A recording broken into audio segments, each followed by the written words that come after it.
बिस्मिल्लाहिर्रहमानिर्रहीम। अस्सलाम वालेकुम डियर स्टूडेंट्स, मैं हूं प्रोफेसर फैज़ान गुराया। आज हम बात करेंगे एमडीटी 402 के लेसन नंबर 41 से 45 तक। इसमें जो कॉन्सेप्ट्स हैं उनको हम डिस्कस करते हैं। कुछ प्रैक्टिस प्रॉब्लम्स हैं, उनको इंडिविजुअली डिस्कस करने के बजाय जब हम उनकी प्रैक्टिस प्रॉब्लम्स जो होंगी, हमारा सैम्पल लेक्चर प्रैक्टिस प्रॉब्लम्स का होगा, उसमें उनको हम थॉरोली डिस्कस करेंगे। ठीक है, क्योंकि कुछ प्रॉब्लम्स इंपॉर्टेंट हैं, यहाँ पे कुछ रिपीटेड हैं, तो हम यहाँ पे उनको डिस्कस करने के बजाय वहीं पे करेंगे ताकि हमें पता चले कि जो इंपॉर्टेंट हैं, जो पेपर पॉइंट ऑफ व्यू से जरूरी हैं, हम सिर्फ उनको डिस्कस करें, बाकियों पे हम अपना टाइम ज़ाया ना करें। तो 41 से 45 तक जो भी हमारे कॉन्सेप्ट्स होंगे उनको हम डिस्कस कर लेते हैं, अंडरस्टैंड कर लेते हैं विद एग्जांपल एटसेट्रा। जी, यहाँ पे आप 41 में सबसे पहले चीज देखें, रेलिवेंट कास्ट। रेलिवेंट कास्ट वो कास्ट होती है जो कि डायरेक्टली लिंक होती है हमारी डिसीजन से, हमारी प्रोडक्शन से, जिसका ताल्लुक है। ठीक है, यानी कि ऐसी कास्ट जो कि टोटली लिंक, प्रॉपर लिंक रखती है हमारी बिजनेस के साथ, उसको हम कहेंगे रेलिवेंट कास्ट। ठीक है, आप दूसरे लफ्जों में ये समझ लें कि कोई भी आप कॉस्ट अगर करते हैं, फर्ज करें आपको फ्यूचर में कास्ट को डिसीजन किया है कि फ्यूचर में को कास्ट अकर होनी है, लेकिन चूंकि वो कास्ट हमारे डिसीजन का हिस्सा है तो हमारी रेलिवेंट कास्ट कहलाएगी। अगर हमने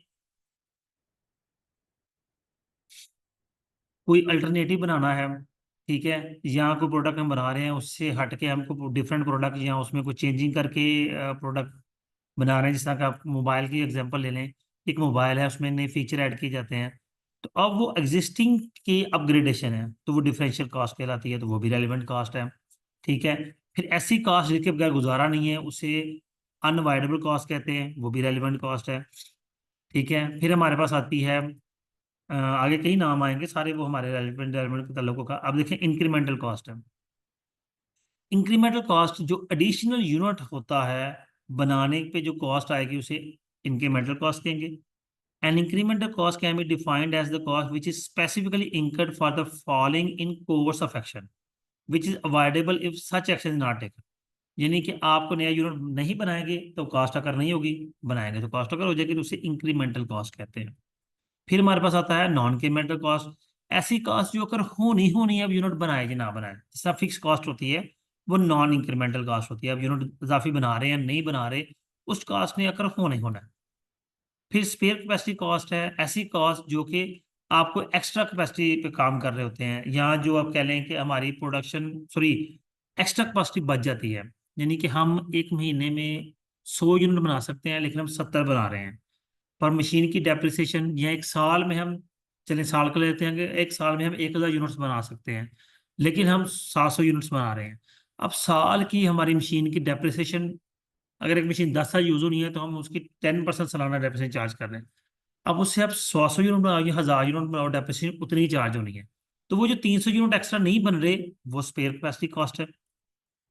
फिर अपॉर्चुनिटी कॉस्ट, कि आप किसी एक कास्ट को सेट असाइड करके दूसरी कास्ट को अटेन करने की कोशिश करें। यानी कि आप एक प्रोडक्शन मेथड यूज कर रहे हैं, उसमें भी कास्ट आ रही है, आप देखते हैं कि आप कोई दूसरा प्रोडक्शन मेथड या कोई अपग्रेडेड मशीनरी इंस्टॉल करते हैं तो उसकी आपकी कॉस्ट कम आएगी। तो वो जो आप एक से दूसरी तरफ शिफ्ट हो रहे हैं तो जो कॉस्ट का डिफरेंस आ रहा है, that is called opportunity cost. फिर नेक्स्ट हमारे पास आता है संक कास्ट। ऐसी कास्ट जो ऑलरेडी अकर हो गई है और फ्यूचर डिसीजन से, फ्यूचर किसी भी एक्टिविटी से वो कास्ट रिकवर नहीं हो सकती, या वो कास्ट आपके किसी काम नहीं आ सकती, वो संक कास्ट कहलाती है। इसके बाद आगे चलें, आगे आगे कॉन्सेप्ट आ जाएगा हमारे पास, वेरिएबल कॉस्ट को आप ऑलरेडी जानते हैं। ठीक है, फिर हमारे पास आएगा, फिर वही रेलिवेंट कॉस्ट को रिपीट कर रहा है, अवॉइडेबल कॉस्ट आ गई, संक कॉस्ट आ गई। जी, कंट्रोलेबल एंड अनकंट्रोलेबल कॉस्ट। ऐसी कास्ट जिसको हम कंट्रोल कर सकते हैं वो कंट्रोलेबल कॉस्ट होती है। यानी कि जो वेरिएबल कॉस्ट है, जो लेबर है, जो हमारा मटेरियल है, वो हमारे कंट्रोल में होता है। लेकिन अनकंट्रोलेबल कॉस्ट, जिस तरह की फिक्स कॉस्ट है, मशीनरी की डेप्रिसिएशन है, या फैक्ट्री का रेंट है, या हमारा रूटीन वाइज है कि हमको 100 यूनिट बनाए तो 2 यूनिट हमारे खराब होते ही होते हैं, कोई मशीन हीटअप हो जाती है या कोई भी इशू आ जाता है, ऐसी कास्ट भी अनकंट्रोलेबल कास्ट में आ जाएगी। फिर संक कास्ट हम अभी डिस्कस कर चुके हैं। इसके बाद आ जाएगा फिक्स और वेरिएबल कास्ट को आप जानते हैं already. Non relevant variable cost, ऐसी कास्ट जो कि रेलिवेंट नहीं है, जो कि हमारी डायरेक्टली ताल्लुक नहीं रखती, लेकिन हमें कॉस्ट अक्कर बियर करना पड़ती है। अब देखिए, हमने एक सुपरवाइजर रखा हुआ है जो फैक्ट्री में लोगों से काम करवाता है।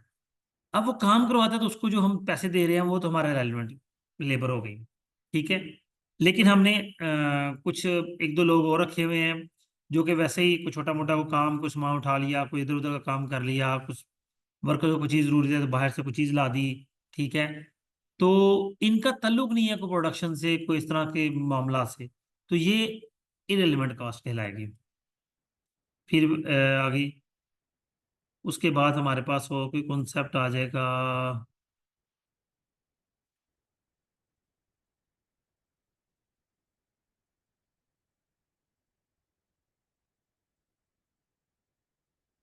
जी, ये मुख्तलिफ किस्म के जो न्यूमेरिकल्स हैं, ये मैंने पहले ही कहा है कि ये हम प्रैक्टिस प्रॉब्लम्स इंशाल्लाह डिस्कस करेंगे, क्योंकि यहाँ पे हमें टाइम ज़ाया करने की जरूरत नहीं है।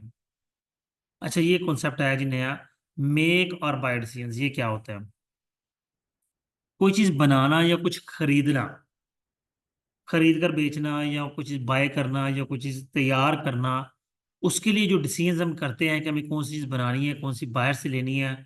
इवन आप ये देख लें कि एप्पल कंपनी अपने पैनल सैमसंग से बनवाती है तो वो बाय करती है, लेकिन एप्पल कंपनी अपने तमाम सॉफ्टवेयर फीचर्स खुद बनाती है, वो मेकिंग डिसीजन है, और पैनल का बाय डिसीजन है। ठीक है, ये बेसिकली होता है मेक एंड बाय डिसीजन। आगे चलेंगे, कोई और काम की चीज़, make and buy limiting etcetera etcetera etcetera. जी, शट डाउन डिसीजन। अगर आप शट डाउन डिसीजन का मतलब होता है कि जब फैक्ट्री के डिपार्टमेंट को प्रोडक्ट कोई प्रॉपर काम नहीं कर रही, हमारे लिए टू एक्सपेंसिव हो रही है, हमारे लिए बियरेबल नहीं हो रही, ठीक है, हमें नुकसान हो रहा है मुसलसल उसको चलाने से, हमें लग रहा है कि हम कल को इसको मुसलसल चलाते रहेंगे तो नुकसान में जाएंगे, तो हमें फिर उसे बंद कर देना चाहिए। तो उसका जो डिसीजन हम लेंगे बंद करने का, that is called shut down decision. जी, हमारे पास एक नया छोटा सा कॉन्सेप्ट आया है, इसको डिस्कस करते हैं और इसको क्लोज करते हैं। वन ऑफ कॉन्ट्रैक्ट्स, ये क्या होता है? Decision to accept or reject a contract should be made on the basis of whether or not the contract increases contribution and profit. आप कॉन्ट्रैक्ट कर रहे हैं तो क्या वो कॉन्ट्रैक्ट आपको प्रॉफिट दे रहा है, को कंट्रीब्यूशन मार्जिन में इजाफा कर रहा है, आपको कोई बेनिफिट दे रहा है, ठीक है। तो वो इस डिसीजन को, इस सोचने के प्रोसेस को वन ऑफ कॉन्ट्रैक्ट कहते हैं कि आप कॉन्ट्रैक्ट एक्सेप्ट करेंगे या छोड़ेंगे, व्हाट्सएवर। जी स्टूडेंट्स, ये आपके इस चैप्टर में 41 से 45 तक जो कॉन्सेप्ट थे वो थे। इसको प्रॉपरली लहदा इन पांचों चैप्टर के जो न्यूमेरिकल्स हैं वो प्रैक्टिस प्रॉब्लम्स, जो हमारा फाइल है प्रैक्टिस प्रॉब्लम वाली, वहां से डिस्कस हम कर लेंगे, ताकि हमारे जो यहाँ पे क्वेश्चंस थे वो भी हम उनको प्रॉपरली अंडरस्टैंड कर सकें।